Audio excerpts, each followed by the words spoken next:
இதுதான் தங்கலான் படம். அந்த படத்தோட கதை என்னன்னு இன்னைக்கு நம்ம நீட்டாக பார்த்துருவோம். படத்தோட ஸ்டார்டிங்லேயே ஒரு ஒரு ஒரு வில்லேஜை காட்டுறாங்க. அதாவது ஒரு ஒரு பிரிட்டிஷ்காரனை மட்டும் காட்டுறாங்க. அங்கேருந்து தான் படம் ஸ்டார்ட் ஆகுது. படத்தோட கதை என்னன்னு பார்த்தீங்கன்னா, ஒரு ஒரு கிராமம். அந்த கிராமத்தில் இருக்க பிரிட்டிஷ், அப்புறம் அவங்களுக்கு கீழே இருக்க ஜமீன்தார், அவங்களுக்கு கீழே இருக்க அடித்தட்டு மக்கள். அந்த ஜமீன்தார் என்ன பண்ணுறாருன்னா, அவங்களோட மக்கள்கிட்ட இருக்கிற நிலத்தையும் வாங்கினது இல்லாமல் அவங்களுக்கு சொந்தமாக இருக்கிற இதையும் நெல்லையும் தீ வச்சு இது பண்ணிடுறாரு.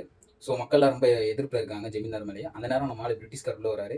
நீங்கள் இந்த மாதிரி வாங்க, அந்த கிராமத்தில் பக்கத்தில் இருக்கிற இடத்துல தங்கம் இருந்துச்சுன்னா அதை நீங்கள் எடுத்துக்கோங்க, உங்களுக்கு அதில் சம பங்கு தரோம், இடமும் உங்களோட இடத்தையும் உங்களுக்கு திருப்பி தரோம் அப்படி இப்படின்னு மண்டை கழுவி அங்கே எடுத்துகிட்டு போகிறாரு. ஸோ அவங்க தங்கம் எடுத்தாங்களா, அது என்ன மாதிரி கதை, ஸோ இதில் என்னென்ன சமூகம் உள்ளே இறங்குது அப்படிங்கிறதையும் ரொம்ப தெளிவாக அழகாக காமிச்சிருக்காரு. அவ்வளோதான் சொல்ல முடியும். கதைங்க எடுத்துடும். கதையை தாண்டி என்ன சொல்லலாம், படத்தில் ப்ளஸ் பாயிண்ட் இதான் அப்படின்னா அவரோட நடிப்பு தான். முறுக்கி விட்டாரு விக்ரம்னா.